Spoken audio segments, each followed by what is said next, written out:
How true na si Alden na masyado or sobrang mabait para kay Kath? Mayor confirmed daw na kasama ni Kath mga kasama sa Thailand. Yan at marami pang items sa vlog na ito. Unahin ko itong si Mercy. Ang cute ni Mercy dito mga kasembreros. Nagpa-picture sila ni Alden. Tapos ay talagang yumakap o nag-hug itong si Mercy mga kasembreros kay Alden mga kasembreros.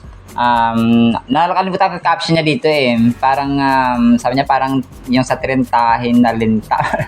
Parang ganun yung caption niya mga kasembreros. Sorry, hindi ko na screenshot, no. Talagang grabe, no. Kasi syempre close na rin si Alden kay Mercy. Kasi sa ibang artista pagka ganito, naalala ko dati yung kay Daniel Padilla, yung parang may sobrang close sa kanya na nagpa-picture, tapos sinaway niya na wag masyadong close. Parang ganoon. Pero kay Alden ay talagang talaga may parang may solid na na dito na talagang fandom talaga si Alden mga customers, kasi na-feel talaga ng kanilang mga fans na alam mo yun, parang tropa-tropa at mahal na mahal niya yung kanya mga fans mga kasembreros.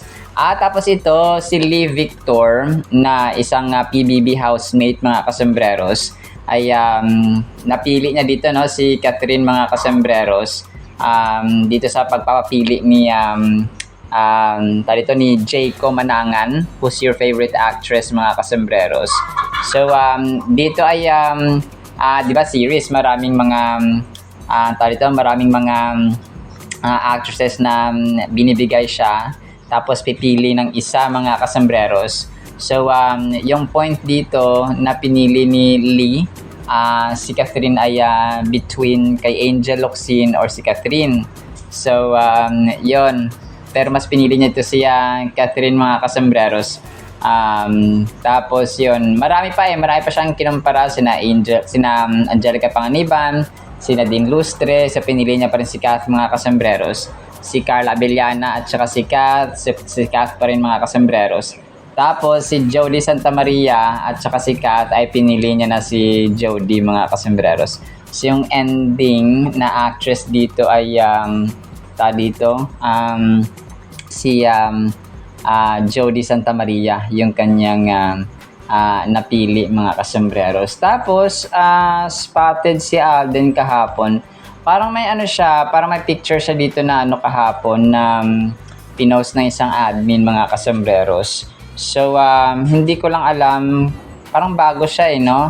Sabi niya kasi dito ni Ma'am Arlene, saan matatagpuan ang Fountain of Youth Paps, no? Fountain of Youth, kasi nga yung itsura ni Alden ay parang pa rin, parang bata pa rin mga kasembreros, no? Na kung saan ay kung itatabi mo siya sa kanya mga kaidaran ay or even mas bata sa kanya ay minsan mas napagkakamalan pa siyang mas bata mga kasembreros. So Fountain of Youth, naka-black dito si Fountain of Youth, naka-black dito si Soiti, tapos may kasama siyang si Kuya hindi ko lang alam kung saan. Wala pa akong supporting details dito mga kasembreros kung saan siya. Wala rin siyang post sa Instagram niya ngayon, sa sobrang busy. So si Kuya, baka naman inisip ko isa sa mga gumagawa sa kanyang sa kanyang bahay mga kasembreros. Kasi doon nagpapagawa ng mansion si Soiti. So baka isa sa mga workers or isa sa mga nagtatrabaho doon mga kasembreros. So pwede, no? Wala ring post, wala rin siyang shinare niya about sa sa may kanyang update pa sa bahay in the meantime, kung kaya hindi ko rin ito ma-confirm mga kasus. Pero yun, talagang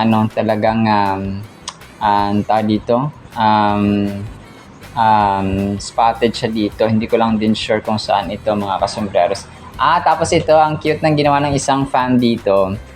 Si Alden at saka si Alden, pinagtabi niya mga kasembreros. Yung 20 years old na Alden daw at saka 34 years old na Alden. Pero lang yung 20 years old na ito ay edited lang mga kasembreros. Edited lang ng isang fan, no? Pero yung 34 years old niya na picture ay yun nga, no?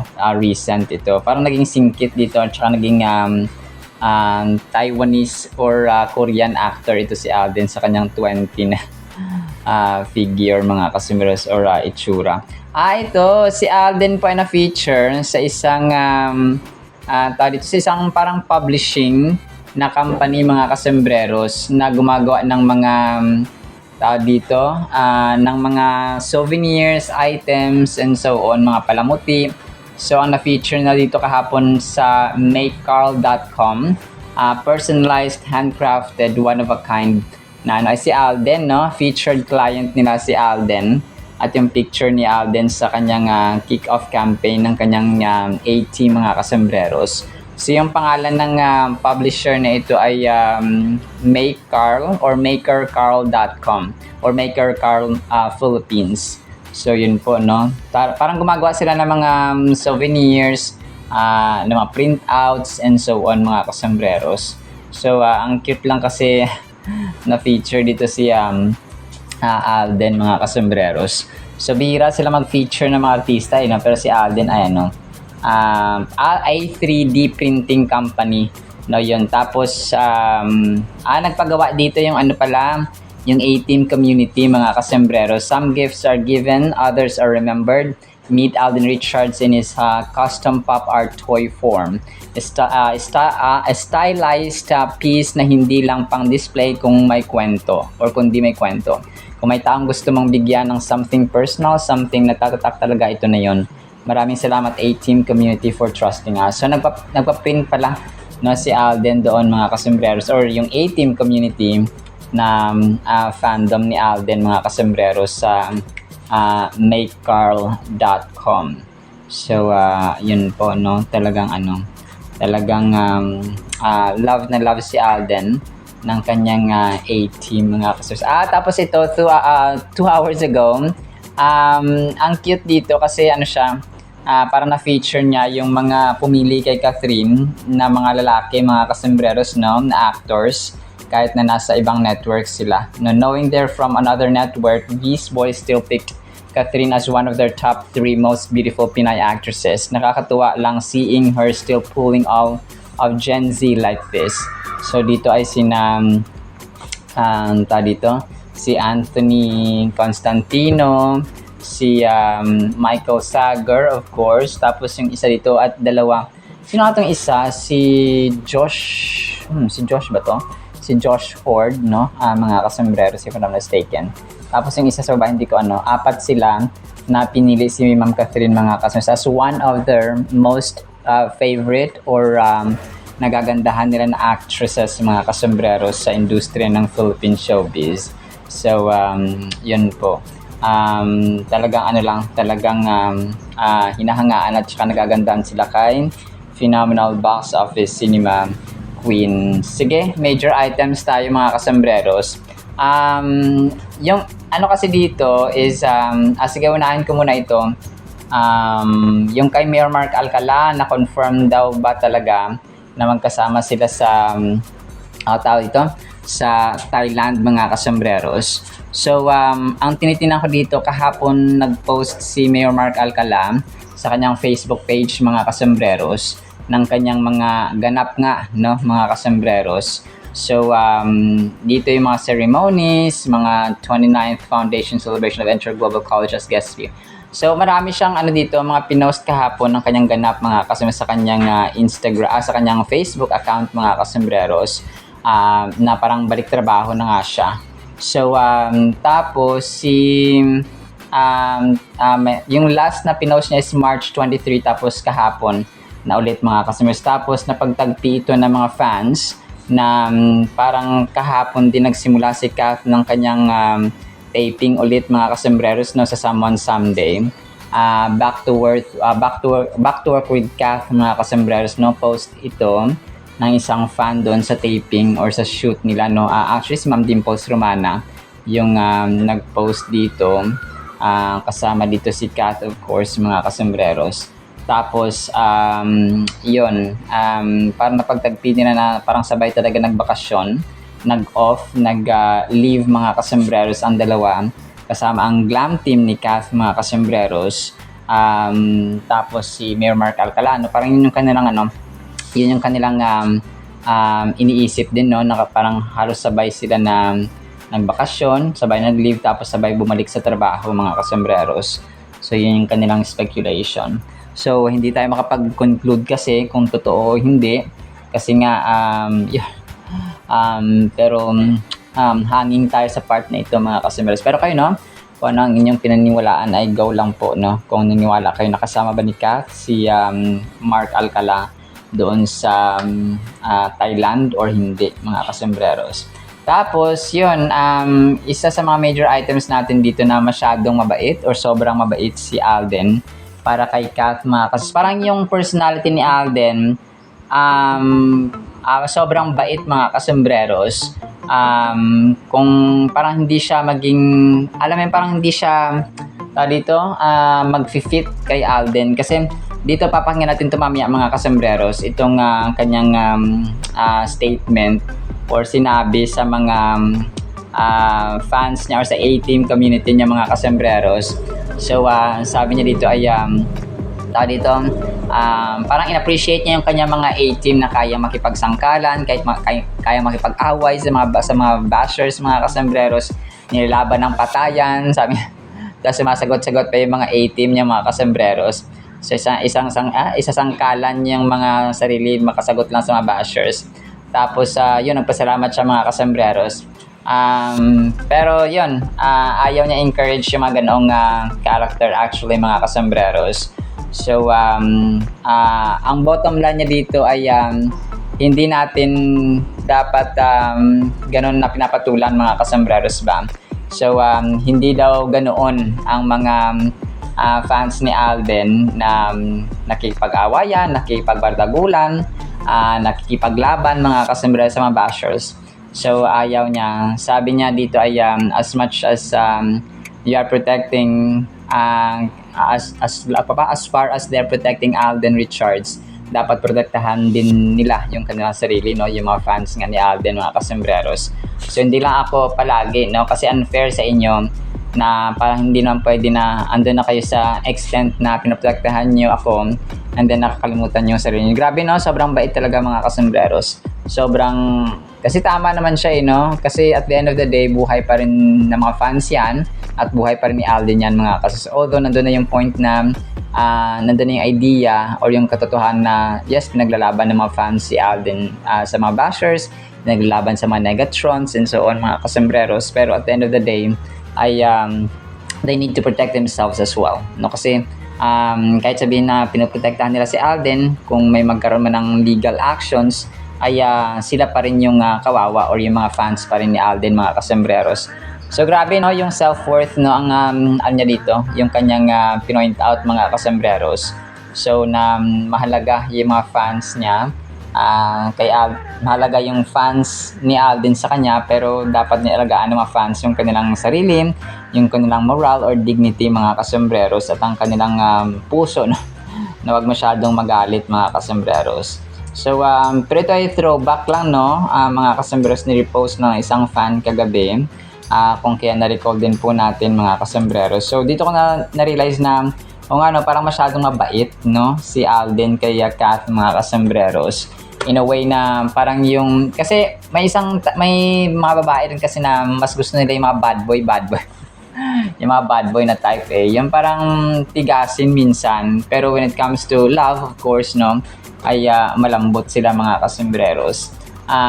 Siguro may mga, pero hindi tayo makapag-speculate, no, na talagang and anything can happen kasi from this point pwede magtambal ulit sila sa isang project, mga kasembreros. Pwede magsama ulit sa isang movie or so on, mga kasembreros.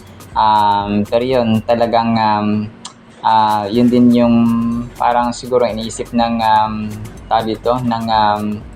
iba na masyadong mabait, no, masyadong kumapa sa term ng ay masyadong santo, no, para kay Kath, mga kasembreros. Pero of course, alam naman natin na nagkakasundo naman sila in most aspects, no, in most attributes ng buhay. Say family orientation, pero ngayon talagang medyo may problema ang Bernardo family. Sa trabaho, very hardworking, very friendly, no, nagkakasundo rin sila din, mga kasembreros. So, maraming aspects, but siguro when it comes to handling romantic relationships, so ito yung sigurong medyo hindi nagmamatch, no, mga kasambreros. Pero tingnan natin, no, hindi pa naman katapusan ng cast din, mga kasambreros. Kasi nga wala pang official na state. Parang parang wala lang, parang ay nako po, pag pumatol pa talaga si Catherine dito sa politikong ito talaga, kung totoo talaga, mga kasambreros, ay ito na masasabi natin na marami ang nabubulag sa pag-ibig talaga, mga kasambreros, na kahit na alam natin ikakasama natin ay ginagawa at mapasok pa rin tayo sa relasyon na ganito. Pero nevertheless, now we need to move on. Next item natin, mga kasambreros, may isang vlogger dito na na-feature niya yung relo ni Kath, mga kasambreros, na parang na-feature dito yung relo niya na mahal, tapos sa GMT Master Rolex, na itong Rolex, mga kasambreros. So mamaya i-play ko po ito kung gusto niyo pong panoorin, pero kung hindi niyo naman po gusto ay skip niyo na lang po, mga kasambreros. So para happy good vibes lang tayo. Tapos ito, post ito ni Rampol, mga kasambreros. Pumunta siya ng Baguio, tapos parang tinag nito si Alden Richards, mga kasambreros. Di ba yung sigaw ni Alden na Baguio? Diba? Doon sa may pag-host ng Miss Universe, mga kasambreros. So parang naalala nito si Alden nung pumunta siya ng Baguio, mga kasambreros. So, pero ito parang parang naalala niya lang siguro na yung hosting ni Alden. Kasi nga ay nag-host siya ng Miss Universe. Tapos ito, 2 hours ago, last item natin ito, mga kasambreros. Kumanta si Kath dito ng Breathless. Post ni Joanna Daily Vlog. Tapos kasama ito si Alora Sasame. Tapos may hawak dito na na drink si Kath, mga kasambreros. Pero if I'm not mistaken, marami sila dito, kasama si Maha. Parang birthday yata ito ni Doc Ivy, or basta birthday yata ito ng ng isa sa mga malalapit niyang kaibigan, mga kasambreros, na kung saan ay nagkaroon sila ng socialization, nina Alora, Maha, and the rest of the rest of her friends. Nang iba dito ay non-showbiz, mga kasambreros. So parang ito yung parang throwback lang ito, mga kasambreros, if I'm not mistaken. So yun po, no. Pero yun, kasama dito si Alora Sasam nga, mga kasambreros, to be exact. So yun po, parang throwback lang ito na, mga kasambreros. Alright, so yun naman po sa ating Kathleen items. I-play ko po ito mga yung mga videos na papakinggan po natin. Tapos kung ayaw nyo lang po, skip nyo na lang po. And then, ang salita ng Panginoon na sobrang mahalaga po sa ating buhay. Isang pinagpalang araw po sa bawat isa. Yung sinasabi na iba, Alden, inspire me a lot sa ginagawa mo. Mas na-inspire ako kapag nakakita ako ng mga kagaya niyo na talagang nandyan para sa akin. Through thick or thin, ilalaban ako ng batayan. Naman! Isasangkala na yung sarili, makasagot lang sa mga bashers. Thank you sa inyo. Pero syempre, hindi ko pa rin ini-encourage, pero minsan talaga yung iba, gusto ng damdamin. Maintindihan ko naman kayo dyan, pero as much as possible, huwag na lang sana. Kasi para, alam nyo, mai-segregate natin yung sarili natin sa mga tao. Kasi hindi naman kayo ganun diba? Hindi kayo ganun. Hindi tayo ganun. Ever since we started, I never encouraged anything that will inflict a bad image on my supporters. Kasi for me, as much as you are protecting me, kailangan protektahan niyo rin yung mga sarili niyo.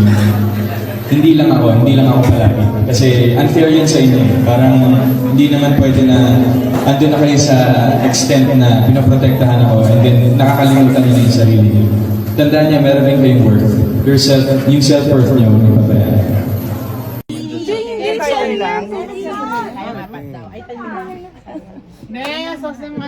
OG. Kim Chiu or Maha? Maha or Jeneline Mercado? Jeneline Mercado, come on. Jeneline or Claudine Barreto? Miss Jeneline. Jeneline or Bea Alonzo? Oh, nakatrabaho naman si Miss Bea sa Widows War. Yeah, Widows War. Parang favorite ko sila, Miss Jeneline, pati si Sir Dennis, Oo nga, no? Then Jen. Jen? Miss Jen. Jen or Maren Rivera? Ooh. Miss Jeneline. Jeneline or Ann Curtis? Oh, Ann Curtis. Yes. Miss Ann Curtis. Ann Curtis or Tony Gonzaga? Miss Ann Curtis. Ann Curtis or Janine Gutierrez? Now, she's parang new ba? Sino? Si Miss Jen. Janine kasi she came from GMA and then ABS. Oo. Kaya Marami pala din siyang parang... ginawang series. Yeah, kasi parang hindi ko na siya naabutan sa sa GMA. GMA. New. Pero I think, Ann or Barbie? Ooh. Miss Barbie. Barbie or Angel Locsin? Ooh. Angel Locsin has her own tier level of acting. Miss Exactly. Angel Locsin. Angel or Catherine? Ooh. Oh. Senior and new gen. Yeah. Di ba new gen? I would say, mas senior si Miss Angel Angel. Locsin. Pero is she better than... Hindi, kasi mas madalas ko napapanood si Miss Catherine Yeah, kasi medyo kaano mo rin si kasi Ate siya. Catherine. Movies and all. Mas nakaka-relate ako sa mga actingan Ginawa niya. Yeah. So, Kat. Miss Cat. Kat or Nadine? Miss Cat. Kat or Angelica Panganiban? Aha! I would say Miss Cat pa rin. Kat or Carla Abellano? Miss Carla Abellano, katabra ko din sa Widows. Miss Cat. Kat or Jody Santa Maria? Jody Santos. Oh! Yeah, I had to mention that name. Jody. That's her. Jody or Judy Ann? Last na to. Ito na yung final. Jody Why Santa Miss Jody? I'm speechless, pero like she's a good actress. Ayun, naabutan ko pa siya. I know, please be careful with my... Please be careful. Yeah, please Ayun. be careful. And then Lola, she did, my Lola watches that. Yeah, So, nakikinood ako sa kanya. So, the fact that I know her for a long time na at grabe din yung may mga parating siyang not just horror, rom-com, madami. She's a very flexible Exactly. actress. At a senior actress din. So, kahit anong gampanan niya role, Kaya niya makipagsabayan. kaya niyang makipagsabayan. So, yeah, I really admire that. Gusto ko yung ganun din, yung kahit anong role ibigay sa'yo, go na go. yes, di ba? And then she did Unbreak My Heart. With Joshua Garcia Jen, and Gabby Garcia. Gabby Garcia. GMA Grabe yun, and ABS collab din niya. Itong watch ni Catherine Bernardo dito, sinabi naman na ng source natin kung anong relo siya.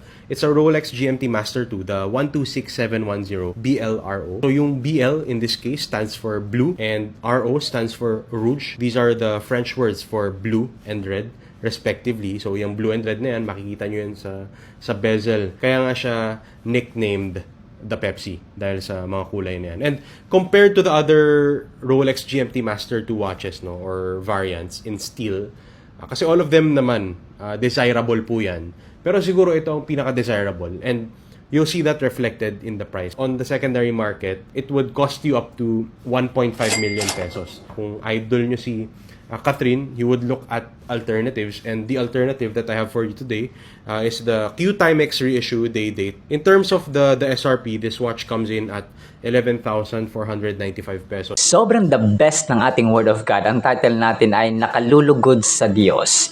Bakit kaya 1 Timothy chapter 2 verses 3 hanggang 4. This is good and pleases God our Savior, who wants everyone to be saved and to understand the truth. Napakaganda mga kasembreros, no?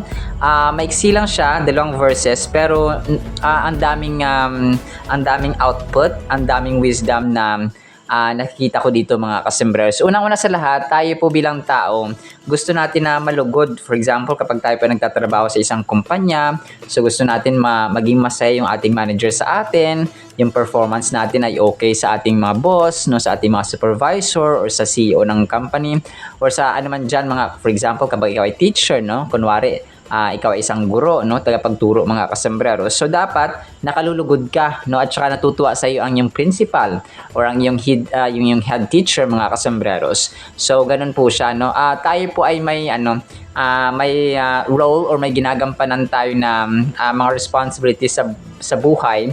lalong-lalo na kapag tayo po ay mga public servants or mga nagtatrabaho sa isang company organization, for example. So meron tayong responsibility na sila po ay dapat nalulugod sila sa atin. Kasi nga pag hindi na sila satisfied at hindi na sila masaya sa ating performance, ay baka tanggalin tayo sa ating trabaho.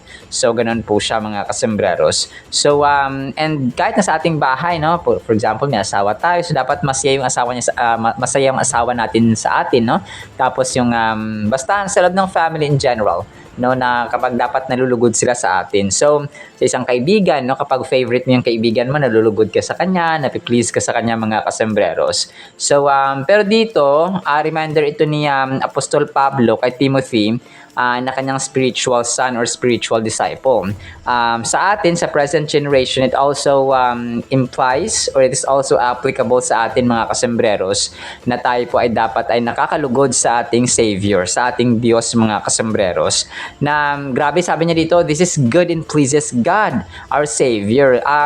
Sa mga previous verses kasi ay sinasabi doon ni Apostol Pablo kaya Timothy na ipanalangin natin, no, yung ating mga yung ating community, yung ating mga leaders, yung mga tao sa authority, yung mga public servants, mga kasembreros, yung mga tao na nagtatrabaho para sa masa, no, or sa entire community as a whole mga kasembreros. So sasabi dito ni Apostol Pablo na ito po ay nakakalugod sa Diyos kapag tayo ay prayerful, no, kapag tayo po ay dinadalangin natin or sinasama sa panalangin yung mga naglilingkod, no, sa ating gobyerno or sa ating pamahalaan, yung mga taong yung mga taong nasa posisyon. So mga ganun siya mga kasembreros.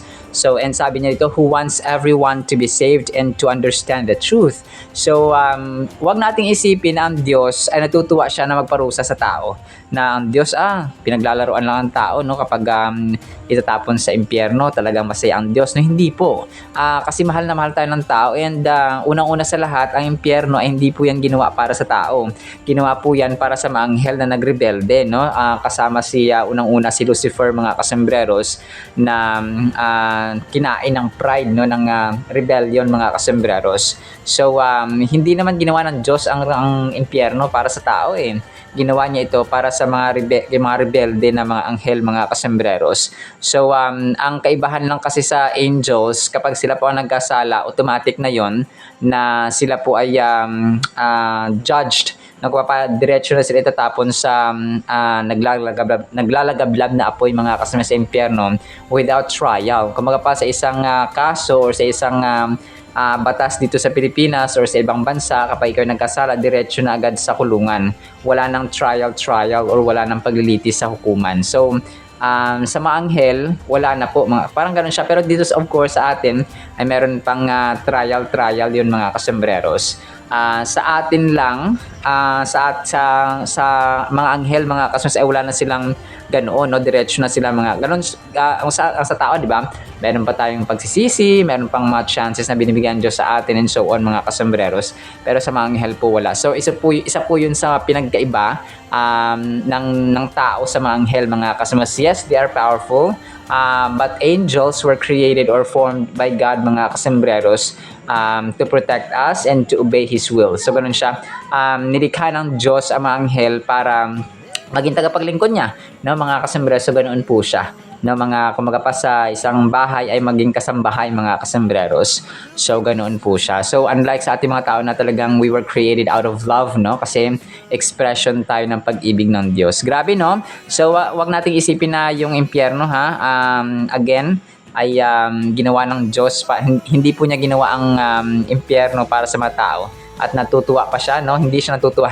Hindi po siya natutuwa. At actually nalulungkot siya mga kasembreros kapag may mga tao na pupunta sa impyerno o napapahamak sa impyerno mga kasembreros. And even dito sa mundong ito, kasi ang tao, pag yung kalooban yung ginagawa niya, kahit ano ginagawa, kahit na ikapapahamak pala niya mga kasombrero. For example, no, mabisyo. So hindi niya alam at the end of the day ay siya rin pala ang sisingilin ng bisyo. So yun, maagang na dialysis, no, maagang nagkasakit sa baga and so on mga kasembreros. So ganun po siya. May mga tao naman na kahit hindi bisyo, no, let's say yung mga junk foods or soft drinks for example, no, kapag mahilig ka sa ganoon talaga, no, either UTI or kidney problem ang iyong aabutin talaga mga kasembreros. So ako nga wala akong bisyo nagkasakit niya ako. Ang sa akin naman ay puyat, no, at saka nahawa ako dun sa may aking landlady dati. Binibigyan niya ako ng pagkain, may TB pala siya mga kasembreros. So ayun po, no. Pero yun, tapos puyat, no, kasi yung trabaho namin dati sa Manila ay panggabi, no, sa call center mga kasembreros. So it's kung pa yung panggabi talaga, it's not a healthy lifestyle talaga mga kasembreros, or yung yung trabaho sa gabi, it's not a healthy job mga kasembreros. Kung kaya naghanap talaga ako ng day job dati.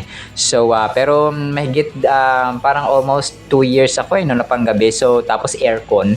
So talagang inatake yung aking immune system at ang baga mga kasembreros. Pero thank God kasi na-save tayo mga kasembreros. So madali lang naman gamutin, no, ang PTB mga kasembreros kasi nga may ang gobyerno at saka of course ang pamamaraan ng Diyos mga kasembreros. So sabi dito, understand the truth. Kailangan intindihin natin kung ang tao, ang Diyos mga kasembreros, gusto niya maunawaan natin ang katotohanan. Okay? Kasi kapag ang katotohanan hindi natin naunawaan, ay mananatili tayong bulag sa katotohanan. So kapag ang tao bulag sa katotohanan ay hindi yun naaayon. Kung yung actions niya mga kasembreros ay hindi naaayon, no, hindi tama mga kasembreros or appropriate ang actions ng isang tao kapag hindi niya alam ang totoo, no, ganoon siya. For example, hindi mo alam ang katotohanan na mali pala ang pangangalo niya, no, na masama pala yung pagmumura, na masama pala yung pagsamba sa Diyos-Diyosa, na masama pala yung pagiging sakim sa pera. So kung hindi mo alam yon, magiging sakim ka sa pera kasi enjoy ako kasi nakukuha akong gusto ko, nabibili ko ang gusto ko kapag marami akong pera. So magiging sakim ka sa pera, no, na kahit na masama na pala yung kunwari nagsusugal ka o nagnanakaw ka. So parang ganoon siya mga kasembreros. So ganito pinaka basic na example. Hindi alam ng tao na masama pala yung walang panahon sa pagbibibliya or panalangin or paggawa ng kalooban ng Diyos, no? Kung kaya hindi sila nag-spend time sa pagbabasa ng Biblia, no? Kung kaya busy lang sila sa kanilang mga agenda araw-araw, gadgets dito, cellphone doon. So ganoon ba, no? Parang ganoon siya mga kasus. Pero kapag naunawaan natin yung katotohanan na dapat pala mag-spend time ako sa Biblia araw-araw because this is the command of God and expression natin ng pagmamahal of spending, no? At saka sa atin din kasi kapag nagbabasa tayo ng Biblia mga kasembreros, no, naunawaan natin yung katotohanan at nagkakaroon tayo ng direksyon sa buhay, nagkakaroon tayo ng tamang choices, no, ng tamang plano, at saka of course bibigyan tayo ng wisdom ng Diyos mga kasembreros in order to survive and live and thrive or grow mga kasembreros. So ganun po siya. This verse reflects God's unconditional love and desire for all people of for all of His creations to be saved and to come to the knowledge of the truth. It underscores the universal nature of God's grace and redemption, yun pagsalba sa atin mga kasembreros, by sending His Son Jesus Christ, showing that His love extends to every person regardless of their background, beliefs, or actions. So ganun siya mga kasembreros. Kasi nung pinadala ni God the Father si Lord Jesus Christ, hindi lamang siya pili no, sa ganito lang, nasa bansang Israel lang, sa ganito lang. So hindi sa lahat po na makasalanan. So since lahat ng tao sa buong mundo ay makasalanan because we had original sin from the time of Adam and Eve, kumbaga isinilang na tayo na may kasalanan mga kasembreros. So He died for all of us. Okay, walang exempted mga kasembreros. Sabi natin, sa time pa naman ng ng pagdating ni Lord Jesus Christ, sa time pa naman ni Apostol Pablo, na Apostles Peter, Matthew, Luke, John, and so on and so on. So hindi po applicable yon sa mga generations pang darating because meron tayong original sin. So ganoon po siya mga kasembreros. Hindi natin pwede sabihin na para sa kanila lang yun kasi sila lang sa time lang nila abutan na buhay si Lord Jesus Christ. Hindi po. Sa lahat po ng generation, kahit na ilang libu-libong generations pa ang ipapanganak sa mundong ito mga kasembreros. The verse highlights the inclusive nature of God's plan for salvation, offering hope and opportunity for all to be reconciled with Him. So, ganun po siya mga kasombreros. So, kasi nga ay na-reconcile tayo nung pinadala ni God the Father ang kanyang kaisa-isang anak na the Messiah, Jesus Christ mga kasombreros. Furthermore, we can pray for God's love and compassion to be evident in our interactions with others so that we may be a positive influence in their lives. We can reflect His image and draw others closer to Him by demonstrating God's love through our actions and words. So napakaganda nito mga kasombreros. Pwede tayong maka-impact, pwede nating ma-invite yung ating mga kaibigan for example, or yung family for example, or yung mga taong kakilala natin na parang sabi dito, we can draw them closer to God na makababa sila rin na makakilala at malaman nila yung katotohanan mga kasombreros. So, yun kasi 'di ba, pag hindi natin alam ang katotohanan, hindi tayo nakalulugod sa harapan ng Diyos mga kasombreros. So ito yung sinasabi niya dito na yes, pwede tayo maka-invite, pwede tayo maka-influence mga kasombreros by inviting people to Christ mga kasimbahan, no? At ito, kumpare, simba tayo. Tol, simba tayo. So parang ganun ba? Yung mga simpleng pag-invite natin ay counted po yun sa Diyos mga kasombreros. So that is why it's really important to punta tayo ng prayer meeting o Bible study and so on. So ganun ba? No? But isa sa mga effective ways dito na na-try ko na mga kasombreros ay maging blessing ka muna sa kanila. Okay, kunwari, tutulungan mo sila, bibigyan mo sila ng ganito, ng ganyan. So, tapos, pag-invite mo sa kanila sa church, ay hindi na sila makahindi. Kasi nga, yun na yung yun na yung naging blessing ka sa kanila mga kasombreros. So, that's an effective way of inviting people and drawing them to Christ mga kasombreros. So, sa final thought natin, just like you support your loved ones and strive for success at work, praying for our leaders is vital. Think of it as helping steer the ship we're all on. So when you pray for those in power, you're investing in a better future for everyone. So lahat damay-damay mga kasombreros, no, kagaya nga ng na-mention ko one time na tayo pala pag nagkasakit, no, damay din ang gobyerno natin. Kasi mag-avail tayo ng malasakit, mag-avail tayo ng mga libreng gamot or ng libreng check-up. So, di ba, parang yung sasabi ko sa mga dito, nakita ko sa TikTok na yung mga bata pa sa nagkakaroon na sila ng chronic kidney disease.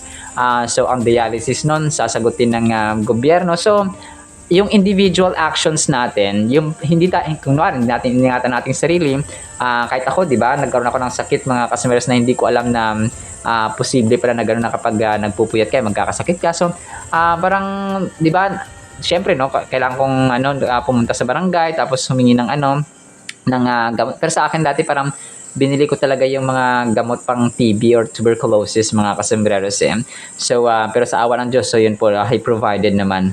Pero yun, no, sa iba naman na, of course, ay dito na kailangang hingin sa gobyerno. So, yun, parang nagiging damay na rin ang gobyerno mga kasombreros, so, hindi natin ingatan ang ating sarili in general. Alright, so yun naman sa Word of God ha, no, pagpalain po tayo ng pag-ibig, pananampalataya, pag-asa, at ugaling kalulugdan ng Diyos mga kasombreros by being a prayerful individual or person. Maging mapanalangin tayo, not only for ourselves but for our family and our government leaders and authorities in general. In the mighty, holy, sweet, magnificent name of the Lord Jesus Christ, we pray with the communion of the Holy Spirit of the living God. And everyone said amen and amen. See you sa next segment mga kasombreros, and paalam po. I love you.